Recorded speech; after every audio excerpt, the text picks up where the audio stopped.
Hi, I'm Jane Hilsden, marketing consultant and founder of Dragonfly Marketing. Welcome to this episode of the How to Do Marketing Show, a no-nonsense podcast about marketing for small business. It's our mission at Dragonfly Marketing to put marketing on the agenda for every regionally based small business in Australia. Why? Because we know that when marketing is done properly, it can help your business grow. We believe small businesses are the backbone of our nation. When your business grows, it benefits not only you and your family, it benefits your whole community. Small businesses create a vibrant and connected economy. We employ local people, we donate to local charities, and we work together to build resilient and thriving regional communities. The How to Do Marketing Show is a podcast just for you and your small business. Bursting with marketing insight and information, this show will be a fabulous resource to help you know all there is to know about the topic of marketing for small business. Creating content is one of the biggest challenges that small business owners can have when it comes to marketing. Knowing what to say, when to say it, how to say it, and who to say it to can sometimes be a bit overwhelming. How do we get our content to stand out in a crowded market? How do we make our content really work for us? Well, today I'm speaking with small business content specialist Stacey Farrell. Stacey sits on the Australian Marketing Institute New South Wales committee with me and has some terrific experience when it comes to creating content that adds value to your organisation as well as to your customer. With a strong background in creating communication strategies for a wide variety of industries, including education, aged care, insurance, manufacturing, as well as the not-for-profit sector, Stacey spends her working week creating and executing marketing strategies that build, grow and ignite small businesses in competitive marketplaces. Her passion is helping businesses navigate towards successful outcomes via structured marketing communication strategies and creative content that engages audiences across multiple platforms. In this chat, Stace talks us through what makes compelling content. She provides a heads up on mistakes to avoid with your small business content and runs through the importance of ensuring that your content is optimized for search engine visibility, or SEO, which is search engine optimization. She even shares a case study of an aged care provider who was able to achieve some great results by simply focusing on producing some great content marketing. So let's get started. Hello, Stacey, and welcome to the How to Do Marketing Show. Hey Jane, thanks so much for having me. No problems at all. And before we kick off and start talking all about content marketing, I like to ask all of my guests the same question, and it's really about why they do what they do. What is it that you love particularly about working in the small business marketing space? Yeah, look, that's a really good question, Jane. I think the thing that I like the most is that I get to work with such fantastic people that are passionate about their businesses every day, just like I'm passionate about mine. I love learning about all the different businesses across different sectors and working side by side with the owners to really help them guide them towards their marketing success. And I guess underneath it all, it really just comes down to me liking to help people and love seeing them succeed. And I think it goes back to my background in education and training, because after all, you don't go into education unless you like people and love helping them. And I think, you know, having my own businesses set up and established and sold them, I know the challenges that small business owners face in a very challenging market at the moment. Yeah, I couldn't agree more. I think that was one of the biggest things that I realized moving from corporate to small business was I just thought there was so much more visibility around the effects that marketing has on that business. Like you can see the effect that your work has on the bottom line almost in real time, because just because of the nature of how it works, and I guess less people and less red tape and all the rest. So I completely Well, they certainly make decisions faster than in a corporate. Much faster. And you can see the anxiety be relieved on their faces as soon as they know that they've got somebody that can help them do it, who knows what they're doing. So, Yes. you know, that's very rewarding. Yeah, 100%. Completely agree.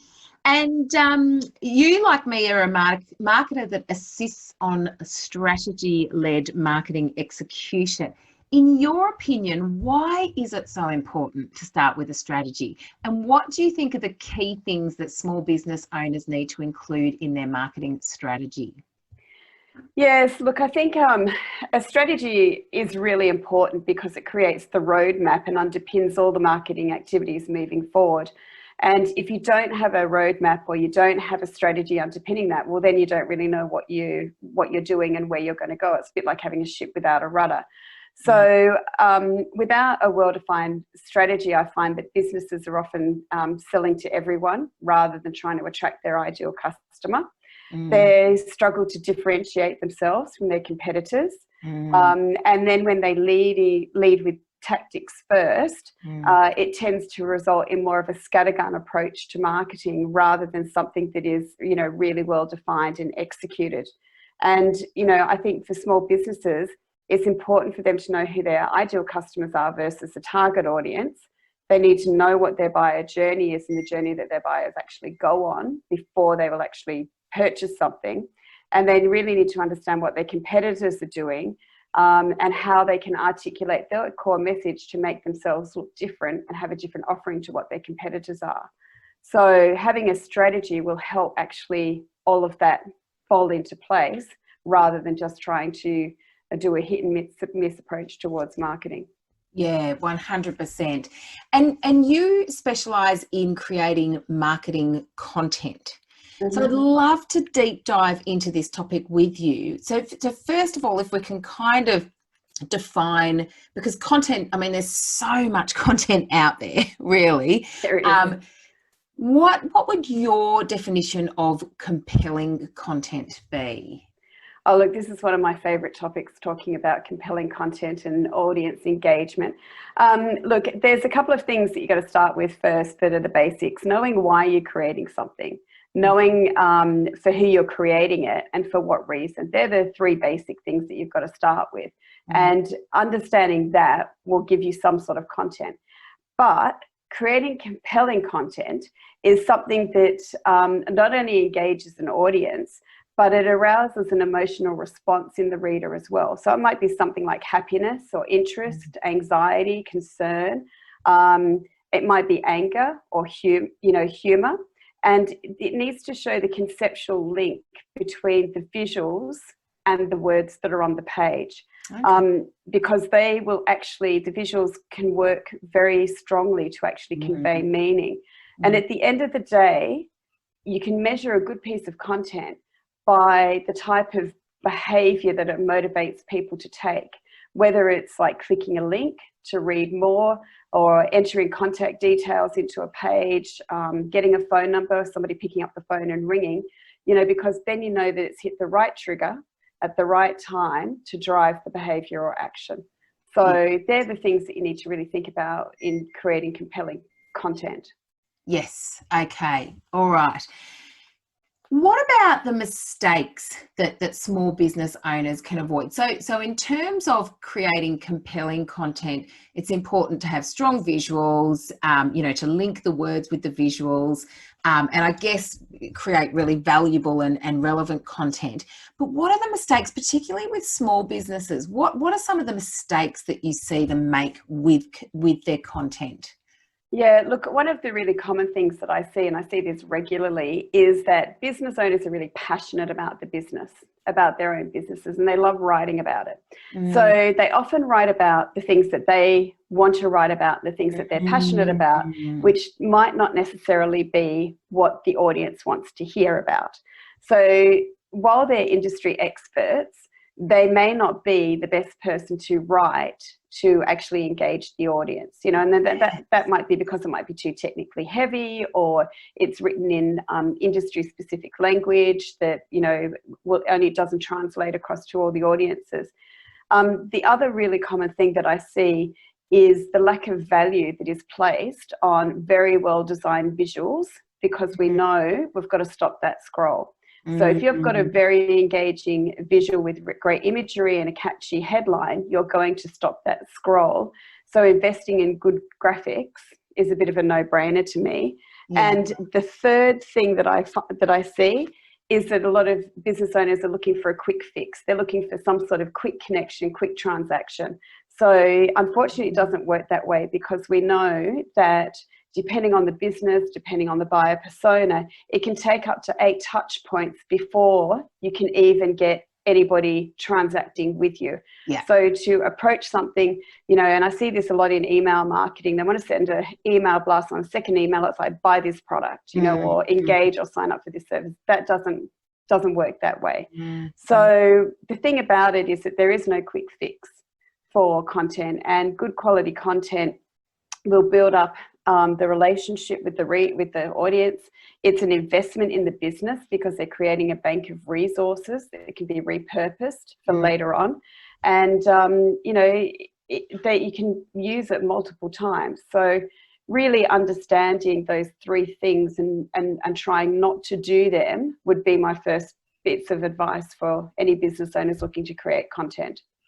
And I think the point that you made there about the first point, in terms of when small business owners write something that really interests them, and sometimes there's a couple of things there. Sometimes I know that particularly in the professional services, and particularly when we're talking about thought leadership content, something that kind of holds business owners back from writing content is they're worried about what their peers will, or how their peers will judge that content. They want it to be completely and utterly technically correct, and they want to be kind of 10%, they want the article to be kind of adding 10% more knowledge even to the experts, because they're so worried about being exposed as a fraud or as an imposter syndrome, or someone who's writing about something so basic. But I think with content, particularly with content marketing, it's really important to know that your peers and your competitors are not your target audience. You're not writing for them. So that's right. And I think that's the point about understanding the difference between a target audience and an ideal customer. Yes. And I was going to ask you the difference between those two. So when you talk about your ideal audience and your target customer, how do you differentiate those two? Well, I think, if you take my business, for example, right, my target audience is anybody that's in the digital space, copywriters, SEO agencies, people that are marketing managers, graphic designers, cartoonists, animators, videographers, and business owners. Yep. But my ideal customer is not those people. My ideal customer is the small business owner who is busy. They don't have enough time to do the marketing themselves, and they don't have the expertise, and they see the value of having an external resource come in and do it. So, and also, your ideal customer needs to be profitable for you, and you also really want them to refer you. So while I'm writing or creating content and engaging with the other wider industry people, it's giving me the credibility and giving me the expertise and the knowledge, and we can share and learn from each other. But that's not necessarily who I'm going to get my next business from.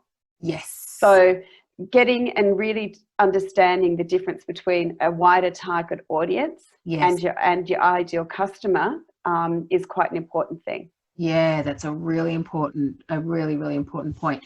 And the other thing there too, in terms of that, creating content for your ideal customer, I know sometimes when I would write blog posts that would really, really interest me, or even sometimes for this podcast, when I have an interview with someone and I go, oh my gosh, that's so awesome, I've learned so much from it, this is great, I have to kind of have a bit of a think and go, oh, hang on a second. If I've really liked that, I'm really qualified and I know so much about marketing, I hope that doesn't mean that this is too much, or this is too much information, or it's going to be too overwhelming for my small business audience who don't know as much as me when it comes to marketing. So it's just being able to kind of put that lens or that filter over your content to go, oh, hang on a second, am I geeking out on this, and am I loving it because I'm that industry professional who gets it all, and I have the context and I have the relevance and I have the background because I'm ensconced with this day to day?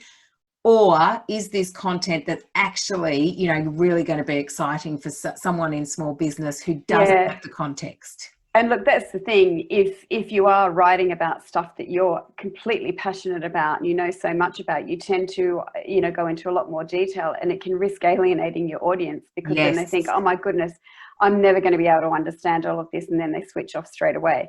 So Yes. it's finding that balance between delivering the expert knowledge, but in bite-sized pieces that people can understand. Yes. So it is, and getting other people to look at it as well. It is a skill to be able to do it.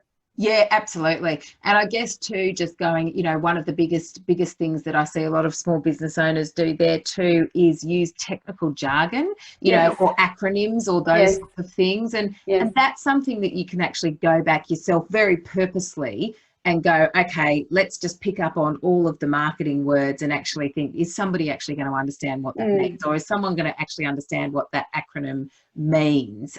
Like, for example, SEO. Does everybody know that means search engine optimization? Probably not. So explain it. That's exactly right. So, and perfect segue onto the next question. What about the relationship between content and SEO, or search engine optimization? Can you talk a little bit about this link and why it's so vital for businesses to ensure that their content actually helps them to become more visible online? Yeah, look, there is a difference between the two, but they are pretty much very interconnected. And, one sort of feeds off the other. You can't have one without the other, and vice versa. So really, SEO tends to be a lot more technical than content. It's essentially a set of rules that are followed in order to maintain a technically healthy website. And the primary goal of SEO is to make sure that your website is easy for search engine crawlers to read and to be found on Google.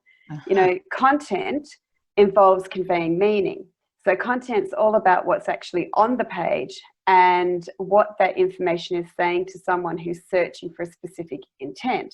Yes. So it's what's going to help Google find a website and put that website in front of an audience.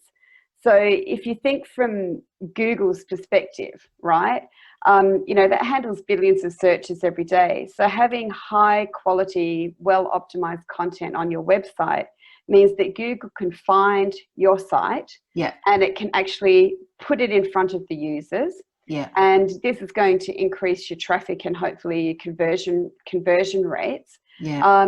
Because at the end of the day, Google's search engine is designed to deliver results that are relevant for the end user at the end of the day. Yeah. So, specifically, content that's beneficial to searchers will improve the SEO performance of a website.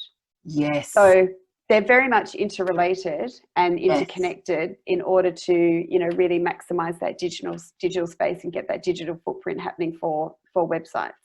So your SEO is kind of catering for the Google audience, and the Google audience is the spiders and the stuff that actually, searches the World Wide Web to actually find relevant content.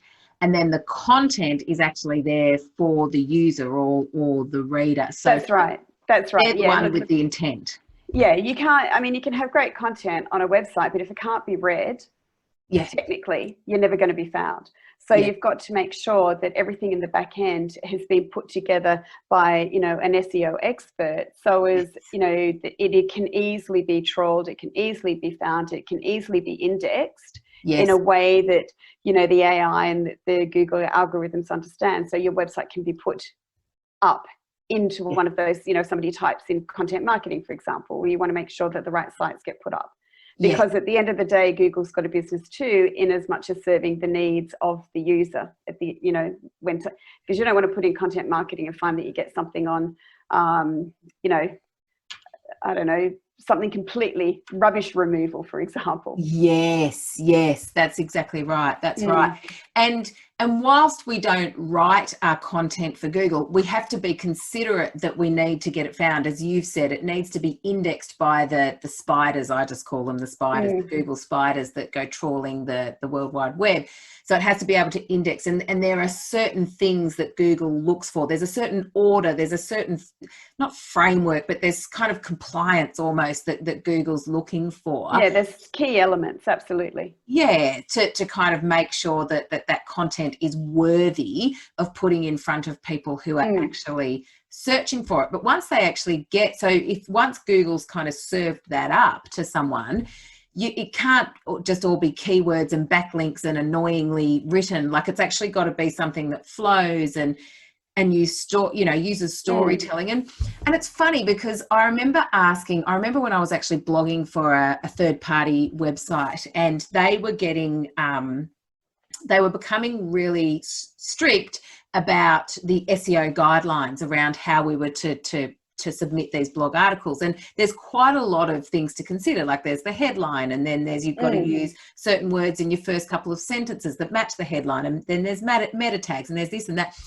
And to me, trying to kind of follow all of those guidelines took the joy of writing out, so I would write my article, and then I would go through and try and tick all of these boxes, and I'd be like, but that word doesn't fit in the first paragraph. That's not the flow of the story, or I'm using a story to illustrate my point, and that doesn't have necessarily the key words there, and, all of that sort of stuff. So would you say there, and I remember actually I asked, I was doing the storytelling course with Bernadette Jiwa and Seth Godin. And I remember this was all happening at that time. And I remember just writing a little message to Seth in the program, in the forum, saying, Seth, do you, like, when you're writing your blog, are you following an SEO formula? And he just wrote back, no.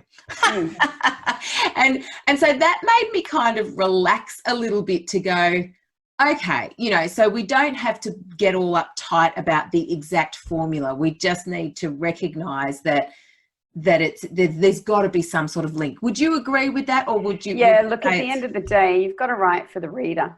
Yeah. You don't write for keywords. I'm actually just writing a blog myself on content for customers, not for keywords. So yes, that's it. Yeah, because at the end of the day, if you look at what Google says that good content is, it says that it's informative and useful. Okay. Yes. It's more valuable. Content on one website is more valuable than content on the other website, because they, rank them first, second, third, fourth, right? Yes. High quality content and very well written. Okay, they want it credible and accurate. They want it engaging for the audience. They're the criteria that Google look at. And if you think about the way AI is progressing and the level of, I suppose, intelligence that is coming out, it is going to be, those AI machines are going to be more sophisticated at the way that they read content. Yeah. Moving forward. So at the end of the day, while you need to be aware of what your keywords are, for example, you don't want to keyword stuff your document, because, that's not going to work for you. Yeah. But you have to write and consider the user and the reader. And it really just comes back to, when you're writing or creating anything for anybody, think about what the end user is going to want out of that piece of information. Yes. And right back to what I said earlier, know your audience, understand who you're writing for, what you're writing for, and how you're going to, what your purpose is, and really keep that in mind. And then the other stuff will fall into place. Yes. If it's written correctly. Yeah, that's right. And what about, have you got any examples of small businesses that you know of that have managed to achieve a significant result just with their content marketing? So just kind of really focusing on producing that compelling content. Yeah, look, there's a client of mine in the aged care sector I've been working with for a number of years. And, their content strategy has been hugely successful. So my initial engagement with them was to help them identify and set up a strategy to attract new clients. They do in-home care services. So it's not it's not residential care, it's in keeping, elderly people in their home for as long as possible. So, when I was first engaged, we identified who their personas were, we identified content topics, we mapped out their buyer journey, and then we created a content marketing plan that had a really strong educational focus to build trust, authority, and to address the emotional and psychological trigger points that families face when looking at, aging parents, for example, and how to care for their elderly when they don't want to leave their own homes. So over that time, this particular business has more than doubled in size. And as a result, now we've had to shift the focus a little bit on what we're doing, and we're building in a recruitment strategy. because Wow. of the sheer demand for their services. They've now got to recruit more carers. Wow.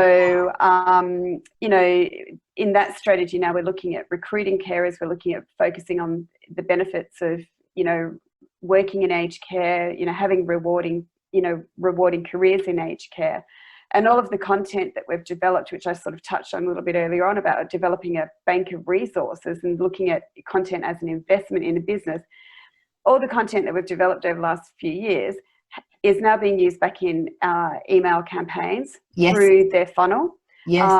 You know, we've got ebooks that are coming out that are for both staff and the clients themselves, as well as adult children who Yes. are the children of the parents that they're looking at caring for. Yes.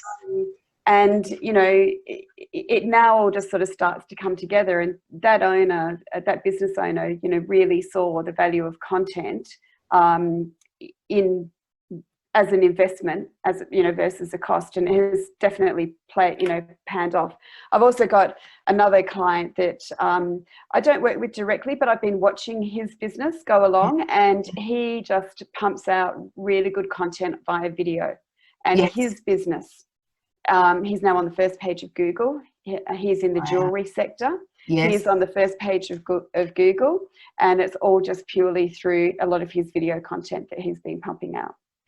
Where does he get the video content? Has he got like a YouTube channel, or does he share it? He's got a YouTube Right. channel. Yeah. And he's on Instagram. Yeah. Interesting. Okay. So again, he's not across every single platform because you need to be where your audience is. That's right. Yeah. So there's no point in being across every single platform if your audience aren't there. So, and he's also a slightly younger generation where he's targeting with his videos. So, you know, that works really well.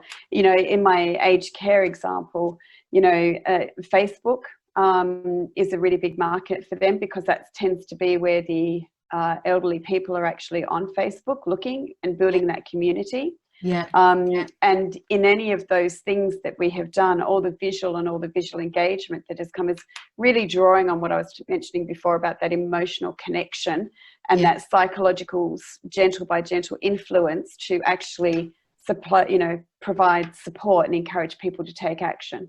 Yeah. So with your aged care clients, so you obviously produce a lot of really, really valuable content. What was it that you think led to that, like, ultimate, like, that's a massive, you know, achievement there in kind of doubling and then now having to recruit.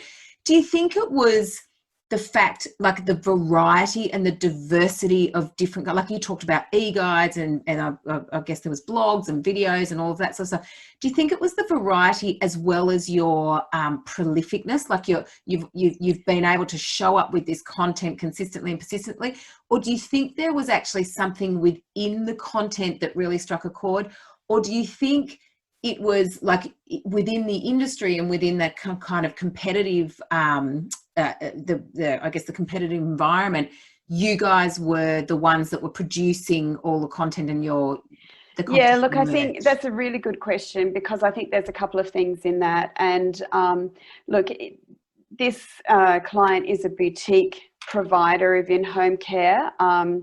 You know, and we have always positioned around that not every client is suitable for this particular company. Yes. You know, it's not a mass produced, you know, ring up and get an automated thing, leave your number and call back. It's very personalized care. Okay. So anything that we did in terms of the content really played on those differentiators compared to other companies.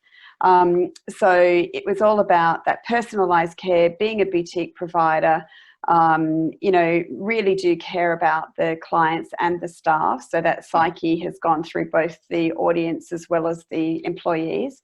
And that content has been delivered consistently, mainly across social media platforms now close to, you know, a full on 2 years. And never have we missed any posts. And the level of engagement of the posts that have been coming up have addressed all the things, like, you know, that people, like, if you're an adult parent, if you're an adult child looking after a parent, like, how do you navigate your way through the My Aged Care system? what happens if your elderly parent falls over, you know, in their home? How do you maintain independence for them? How do you maintain healthy diets? And we adapted to really address the isolation and loneliness through the COVID period as well. So how do you keep, you know, your elderly person, your elderly loved one stimulated at home and activities? You know, look at technology, look at all of these things. So every article or anything that has been produced is playing or addressing the questions that the end user has got. And there's two end users in this case. One is the recipient of the care, and the other one is the adult child, sometimes making decisions. 100%. The third persona that we're moving in now is the staff and the recruitment, and looking to recruit staff. Okay, yeah, that's really interesting. And yeah, as you pointed out, it sounds like you are anticipating a lot of the questions of the you know, both end users, and answering those very generously and providing them with really useful content. And look, the other thing is too, I mean, keep in mind that aged care is in our press all the time. Like when I started working with them, it wasn't, right? But we've had the Royal Commission that has generated. Now there's been, you know, with COVID, there's been, you know, all the media around, you know, residential care homes. And I think that has probably also delayed some decisions for some of these people of keeping their loved ones at home for as long as they possibly can, rather than moving them into care facilities. So, you know, there are some market factors there that I think have contributed, but not initially when we started. It was all about educating, building up brand, because you've also got to realize that there's a number of different strategies that you'd use content for, whether it's brand, whether it's retention, whether it's acquiring new customers. They're all things to consider when you're working out the strategy. And in this case, it was to actually get the company known, get the company liked, and building trust. And if you go through that buyer journey, now they're starting to try and buy, and you get the repeat and the referrals going on there as well. So we've addressed stuff at each step of the way there. Yeah, okay, awesome. Yeah, that's a great example. Thanks for sharing that.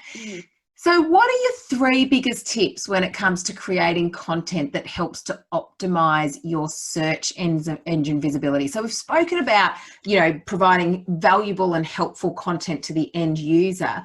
But if we are going to do things to actually help us become found by the Google spiders, what are your top tips for doing there? Yeah, look, I think it comes back down to like definitely knowing your audience and knowing their mindset. Okay, so what are they looking for? What do they want you to answer for them?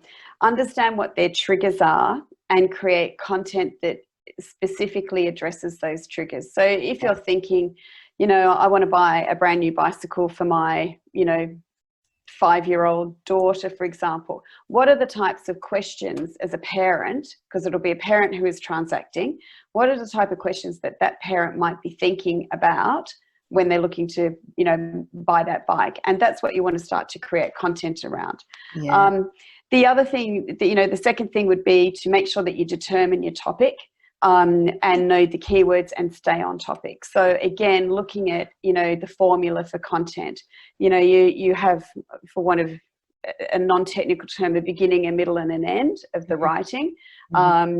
Think about what the purpose of the beginning is, what's the purpose of the middle, and what is the purpose of the end, and help you stay on track so you don't, you know, go offline. And the other thing that I think is really important is really using credible resources and references to build up your backlinks within your content. So again, you know, when you think about, you know, for anybody that's been to university or done any, you know, higher postgrad study or really anything, you've got to back up all of your research and everything with credible resources and credible research. Well, it's no different now to doing that with content. And, you know, Google is looking for all of this stuff to, you know, to make sure that you are citing the right type of, the right type of credible resources within your writing. That content. So if you're writing about the bike, for example, you might have links within that blog post or even like a little bibliography or whatever at the end of the document that says this information was gathered by the, you know, National Bicycles Association. Yeah, you might have something embedded as linking back to Bicycle Safety Australia, for example. You know, or it might link to, you know, 7 tips why you, you know, never use a broken helmet, after a helmet's been in an accident, that type of thing. So the links that you put in need to add value to the content that you're writing. There's no point in writing an article about a bike, like a 5-year-old bicycle, and linking it to the Tour de France, for example. Yes, okay, that's too far-fetched. Both include that's bikes, right. but not. Google will know that. Yeah, interesting. Yeah. Okay, that's a really good point. Okay. Yeah. And do you have any tips for small businesses around how they might need to adjust their content? Like you spoke about in the aged care example about, the fact that you addressed a lot of concerns of the two end users around the time of COVID and a worldwide pandemic. So with, given that we're probably looking down the barrel of another year or so until we come up with a vaccine, of kind of surviving and readjusting to this world, are there any particular tips that you have around how businesses can adjust their content to nuance the relevance of that, and whether there's any kind of SEO considerations that they need to think of around that? Yeah, look, it's great. Another great question. It's something that I am being asked a lot of now, because I think in the initial COVID initial days, people just sort of hunkered down and thought, oh my goodness, I'm just going to stop doing everything because hopefully this will be over in a month or 2 months, and then we will be able to resume back to normal, back to the way that it was. But I agree with you. I don't think that that's ever going to happen, in the short term. And I think the way that it was is going to be different, right? It's not going to be the way it was. It's going to be a different way that it was. So, marketing, and you know this, it's an engine. It's not a switch that can be turned on and off. And unfortunately, it just doesn't work that way. It's something that is a perpetual motion. You've just got to keep grinding and grinding and keep going, keep moving forward. So I think, your content strategy today really needs to take into consideration the new consumer mindset, because people have changed the way that they transact. They've changed the way that they view things. People no longer want to transact products and services. They want to buy valued and trusted relationships. And when they get those valued and trusted relationships, well, then business will flow out of that. Money is harder to come by. Resourcing is tougher. So people are making more informed choices about where they actually spend their money.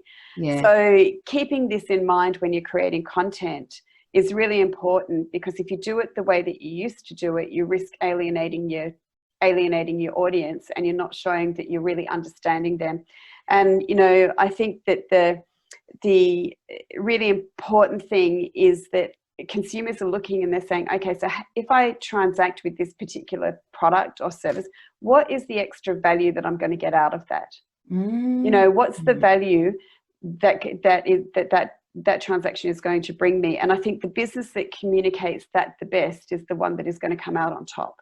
Yes, yeah. And I think that's a really good point too, particularly as we kind of ease out of the honeymoon period of COVID, if you could call it that. And I'm sure Victorians wouldn't be calling it that, who've actually been in lockdown much longer than the rest of the country. But there's a lot of uncertainty now, and there's a lot of people holding on to their dollars very tightly. That's right. And saving for the rainy day. So if you're trying to get people to actually part with their money, communicating that value is going to be really key. Yeah. And look, the other thing that I think that has also happened is that,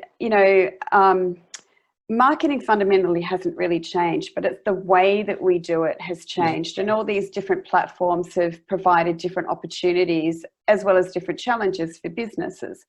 So if you're not out there, you're never going to be found, because gone are the days of the old yellow pages where you sit and you flick through, and you always wanted to have a business with an A, because you'd be at the front of the phone book. Yeah, right. It doesn't make any difference now. So, but if you're not out there and you're not still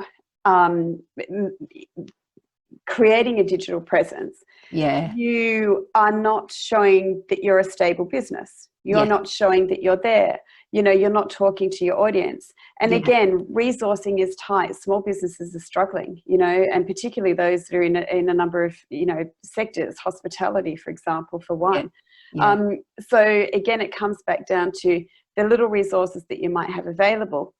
Use it wisely and use it well, and little is often more. Yes. Yeah, I love that. And I think too, now that so many more people are actually going to be searching. I mean, so many people search for stuff online before they've made before they actually even come into your shop or come, get to your website to buy what you have. They've often done a lot of research online, even more so now because people can't go places. And now people are kind of used to transacting online and researching online. Like if they weren't doing it 6 months ago, they're doing it now because they're forced to. That's right. So you've got to make sure that you're there. And just because you've got a website, unless you're actually investing into the optimization of that website, your website might not be found. Don't just assume that it will be, right? And you had a guest on the other week about personal branding, and that's where personal branding is really important, because you're right. People, once upon a time would, just type in a search or a website on the website, but now they're going and verifying the information that they find on the website. They're verifying on Facebook, they're verifying on Instagram, they're verifying on LinkedIn, and you find that more and more people are checking and connecting with the founder of the business on those platforms because they want that relationship. They don't necessarily want to buy that product right then and there at that particular point in time. Yes. So that buyer journey has extended, and people come in and out at all different times. And, making sure that your business is consistent, that your message is consistent, and that you are always there. Yeah. Even if you're not there 5 times a week, at least if you're there just once a week, you're still adding to that portfolio of posts and feeds, and you're building up that bank of resources. Because things, businesses just have to be really flexible in the way that they deliver their services, and you've got to address those points, understand that mindset, and lower the entry barrier, for people to come into a business and engage with you. And even at a really kind of rudimentary level, now for the last 6 months, there's been a lot of businesses that have shut down. I'm assuming that, over the next 6 months, there could be more businesses that are shutting down and going out of business. So if you're a business that's not updating and showing online that you're still there, or communicating with your communities that, we might be, temporarily closed for a couple of weeks, or we're short-staffed, or we're just doing business a little bit differently, people could assume that you're one of the businesses that have been shut down. So even just that at a very basic level, it's important to let people know that you're still alive and kicking. And also, people want to know that you're sort of feeling their pain as well as they are. Yes. So if you shut down everything now and stop, and then suddenly in 6 months' time think, oh, now I'll start resuming it again, they're going to look and say, where have you been for 6 months? Yeah. And your competitors would have slipped in under the blanket, and they're like, where have you been? So they've already changed. And we all know that it's cheaper and much better return on investment to nurture our existing customers than to try and find new customers. 100%. So you really got to hang on to those customers and continue, even if it's, I don't know, building up, making a phone call, If you've got time, or you're stuck in isolation, like, all the Victorians are, pick up the phone and ring people and just ask how they're going. And remember, you want to target your ideal clients there, because they're the ones that will be loyal, and everybody just needs that reach out because they need to feel part of the community. Oh, we're all working from home. It's very easy to be corporately isolated.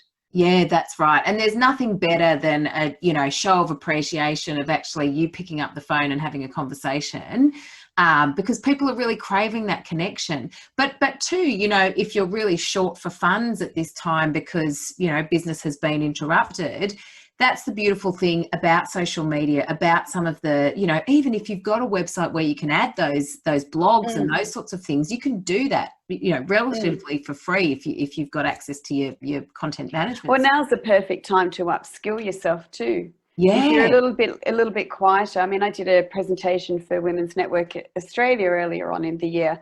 Yeah. And, one of the things there was that was in the first sort of shutdown right across Australia, and some businesses just died overnight.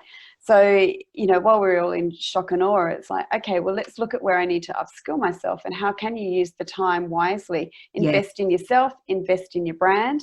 Yes. And, there was a lot of, and there still is a lot of free courses around for the bigger companies trying to help support the smaller companies, because if the smaller companies go under, the bigger companies are going to lose their customers too. That's exactly right. So we're all kind of interlinked with everything. So there are lots of things that, small business can do. Just got to think outside the box and look at and try and predict. And also, I think not plan too far ahead, because, we don't know what's going to happen at Christmas time. We don't know what's going to happen in March next year. Yeah, that's exactly right. And I don't think any of us thought that we'd still be the situation that we're in now when it hit in March this year. No, that's exactly right. My gosh, yeah. So, and I think too, another thing that small businesses could think about there. So there's your social media channels, your website. Can you upskill there? Maybe you can use the time to actually gather all your email addresses that you've got on, for your customers. Clean your database. Clients. And create a database and start emailing to keep in touch, because that's an incredibly valuable asset. And again, it's it's free or relatively low cost to be able to do that. So I guess, look for those kind of low cost, but quite impactful. Certainly cleansing your data and segmenting it. Another great thing. So segment it, look at your top 10%, then your next 10%, then your next 10% of your customers, because each one of them will have a different trigger point as well. And, and just keep communicating. You've got to stay there. That's what I think businesses have to do, because at the end of the day, consumers are going to come back to visibility leads to credibility. Yes. I love that. Yes. Visibility leads to credibility. Absolutely. So can you tell us a little bit about your business, Content Box? Now, how does this help small businesses achieve marketing success?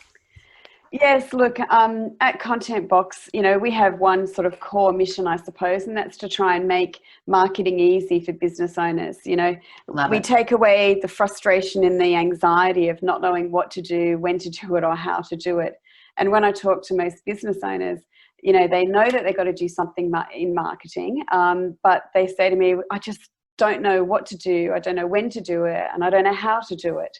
And you can see their stress levels rise up through the roof, because they just go, it's all that stuff. I don't even understand the digital well. I don't know what I'm supposed to be doing. Everybody tells me I need to do something. So that's where we can step in and really help. And we often need to start with a strategy engagement first, which, tells us what their competitors are doing, tells us what their buyers are thinking. We identify what tactics are best, what platforms they need to be on, what their audience is looking for from them. And from there, we can go ahead and create, manage, and implement a whole content marketing strategy for them. And for owners, they know that their content is being delivered and developed in line with the strategy. They know that it's being done to a high standard, and we do the visuals as well as the words, and we do infographics and everything. So it's a full package. And for them, it just takes away so many headaches, and it leaves them to do what they do best, which is actually run their business, and just take away all of that anxiety and angst about all things marketing, and deliver it consistently, because consistency is really important as well. Yeah, and I think that's a really important kind of service to consider for small business, because content is a beast. It really requires, as we've already spoken about in this interview a couple of times, it kind of requires you to be there every week, whether that be with an email, a blog post, a social media post, a podcast, a video, whatever that is. You can't just show up for 2 weeks and then when you get busy, forget about it for the next 6 months and then, pick up where you left off 6 months later. It just doesn't work like that. And look, it is a struggle. We all know that. You run a small business and so do I. And, sometimes I get to the end, I think, oh my goodness, my content's running low. What am I going to do? I better quickly try and, get some more. What are people looking? And I go through the whole research thing for my business as well. Yeah. But if you're a business, and, I'm in the marketing and content space, right? So if you're a business owner that is not in that, it's like, oh my God, that becomes too hard. I'll push it aside. Yes. And, And as I say, they're experts, builders are experts in building, but they might not be experts in writing or, photography or videography. Yeah, that's right. Exactly. Yeah. So, it can be quite challenging. And I just know that most of my customers just go, fantastic, Stacey. Great. Just do it for me. Brush the hands. Yep. Thanks That's very right. much. Done. That's right. That's exactly right. It's all done. And I know it's going to be done nicely. Yeah. Awesome. Love it. So if a listener would like to connect with you and certainly maybe even explore getting some of these services hooked up for their business, how are they best to find you? Look, it's quite easy. They can go to my website, which is, contentbox.com.au. Also reach out on LinkedIn. I do a lot of work on LinkedIn. There's a lot of articles, a lot of posts, so some really valuable information there.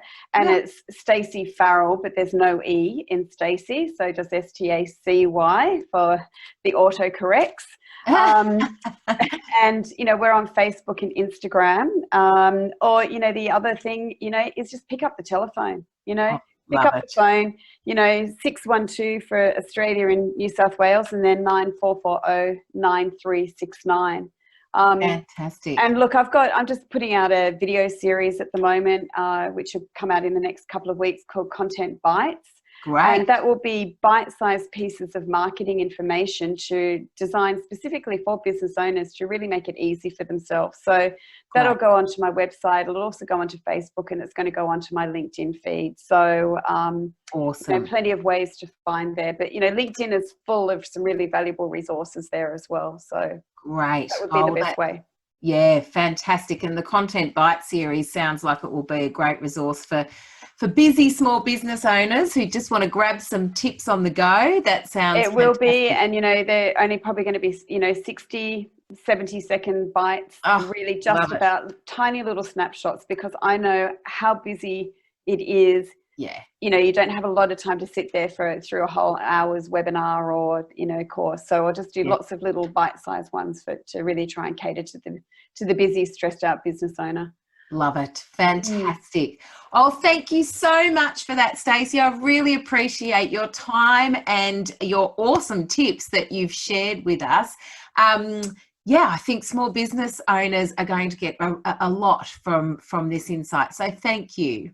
No, thanks, Jane. Really, really good. I love your podcast series. You have so many good guests and so many useful tips and information on there. It's really, really great to be on your show. Thank you. Sounds like a huge job, right? And it can be. But when content marketing is done well, it can produce some huge results. So I really think it's worthwhile. Stacey has given us some great tips to really help you navigate some of the content marketing hacks. So I really hope that this helps you to crack out some fabulous content marketing via your channels and achieve some awesome results for your business. It really is a worthwhile investment. And if you are really enjoying these episodes and you feel like they are helping you become a better marketer, head into your podcast app and hit subscribe. That way you just won't miss an episode and the marketing goodness will just keep on flowing in. And if you know a small business owner who you might also think that will find this episode helpful, grab a screenshot of the episode and shoot it over to them. You can also subscribe to receive our weekly small business marketing tips at dragonflymarketing.com.au. And if you are a Facebook groups kind of person, then we'd love to welcome you to the How to Do Marketing group on Facebook. We have loads of marketing tips and articles and updates flowing through that group, and we always love to have a conversation or answer any of your questions about marketing. So we'd love to see you there. Just simply search for the How to Do Marketing group on Facebook. And until next time, happy marketing. You've been listening to another Morgan Media production.